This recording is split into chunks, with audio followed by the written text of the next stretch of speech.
মুতাবারা নামক একটা কিতাব আছে। সেখানে হযরতে বিশর হাফি রহমতুল্লাহি আলাই একজন বড় আল্লাহর ওলি ছিলেন। উনি প্রাথমিক জীবনে ইনার প্রাথমিক জীবনে তিনি শরাব করার মধ্যে তিনি থাকতেন সবসময়, মানে খারাপ কাজের মধ্যে তিনি থাকতেন।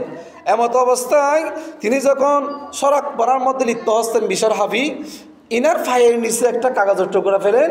বিশর হাফি কাগজের টুকরাটা নিয়ে তিনি পড়তেছেন, সেখানে লেখা আছে বিসমিল্লাহির রহমানির রহিম। এই বিসমিল্লাহ শরীফ যখন লেখা আছে, ও বিশর হাফি কাগজটা সুন্দর করে ধুয়ে মুছে পরিষ্কার করে তিনি ঘরের মধ্যে সুকুসের উপর রেখে দিলেন। একটা সুবহানাল্লাহ। তিনি যাচ্ছেন কোথায়? শরাবখানায় মদ্যপান করার জন্য তিনি যাচ্ছেন।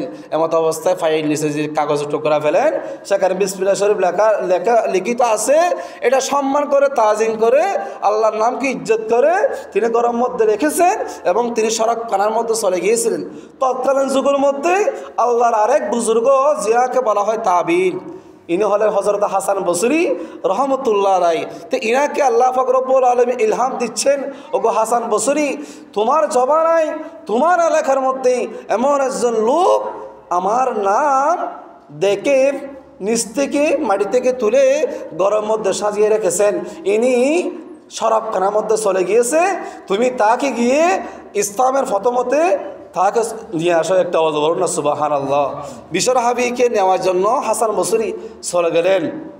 গিয়ে দেখতেছে সেখানে যারা শরাবখোর আছে, যারা শরাব পান করতেছে, তারা বলতেছে মুঝে তাহা আই দিল কে মসিহা নফসে মে আয়াত কে যার আনফাসে কুহুশ বুয়ে কেসে মে আয়াত।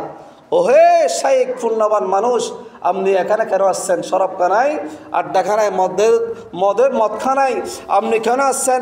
সকল মন্দের গোড়ায় এসে কি আপনি এখানে কি কিছু দেখতে চান?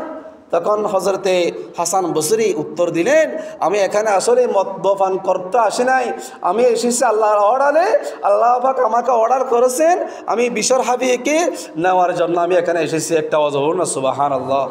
বিশর হাফি কোথায় আছে আমাকে একটু দেখাই দিন। তখন সমস্ত লোকেরা বলতেছে, উনি তো শরাব পান করে তিনি বেহুশ অবস্থায় পড়ে আছে কন্দানের মধ্যে, তিনি যখন ঘুম থেকে উঠবে তখন আপনি আসছেন, সেটা আমরা তাকে বলে দিব।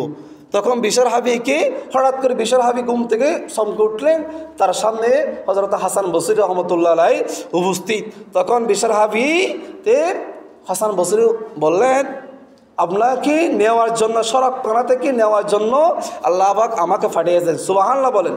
তো বিশর হাফি বলে, আমি অবশ্যই আপনি যখন আল্লাহ যখন আপনাকে পাঠিয়েছে, আমি এই শরাবখানা থেকে মদ্যপান থেকে আমি অবশ্যই বিরত থাকবো, আমি আপনার সাথে চলে যাব। সুবহানাল্লাহ বলেন। তখন বিশর হাফি এইভাবেই হযরত হাসান বসরির সাথে চলে যাওয়ার সময় হাসান বসরি তাকে বলে দিলেন, ওগো বিশর হাফি, তুমি যে মদ্যপান করে শরাব পান করে তুমি এখানে বেহুশ অবস্থা পড়ে আসো, আসার সময় যে কাগজের টুকরাটা তোমার পায়ের নিচ থেকে নিয়ে সম্মান করে বিসমিল্লাহ শরীফকে সম্মান করে তাজিম করে তোমার ঘরের মধ্যে রেখে দিয়েছিল, তখন আল্লাহর তাজাল্লিতে আল্লাহ পাক খুশি হয়ে আল্লাহর নামকে তুমি সম্মান করে তাজিম করে যেভাবে তুমি ঘরের কর্নার মধ্যে রেখে দিয়েছিল, তখনও আল্লাহর তাজাল্লির মধ্যে আল্লাহ পাক রব্বুল আলামিন থাকতে পারে নাই। তুমি বিশর হাফিকে মদ্যপান করলেও আল্লাহর নামকে সম্মান করার কারণে তোমার জিন্দেগানির সমস্ত গুনাহ আল্লাহ ক্ষমা করে দিয়েছেন। একটা ওয়াজ বলুন না সুবহানাল্লাহ।